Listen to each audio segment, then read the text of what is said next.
Фериште Мусаева показывает сокровища своего сундука. Это одежда, в которой ее родители были депортированы из Крыма в 1944 году.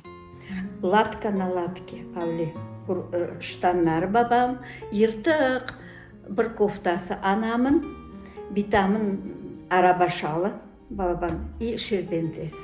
Эту же одежду родителям пришлось носить и первое время в ссылке. По множеству заплаток можно понять, как тяжело жилось депортированным на чужбине. Анам, в общем, алып болған бір şey аламаған evден, бір бала урбала бірекет алып, әуле шыққан юла.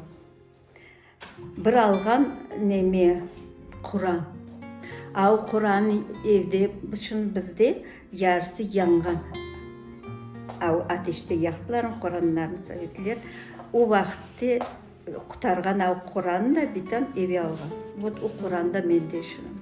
Это обветшалая одежда – семейная реликвия Фериште ханым. Ее родители были депортированы из села Уппа под Акъяром в Марийскую ССР. Сама Фериште Мусаева родилась в 1949 году. Бараклар неме дағы içinеді. Yanımıza vardı balota, balotanın артынан başlaydı dağlar. Babam, anam çalışadılar dağda, balet ettiler dağı. Çok horluklar çekkenler, pek soğuk, urba yok. В 1960-х, когда крымские татары стали уезжать из сурового Мариэла, семья перебралась в Казахстан. Здесь Фериште ханым выучилась и стала педагогом. Работала в детском садике и школе. Родители работали в колхозе. Bunda geldiler, bahçede, yüzümlükte avli çalışıp yürüdüler. Bundan da gittiler pensiya.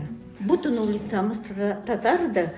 Адада Татарская улица dediler. Родителям Фериште Мусаевой не суждено было вернуться в Крым. Сама Фериште ханым тоже осталась в Казахстане. Сейчас она живет с дочерью в городе Есик Алматинской области.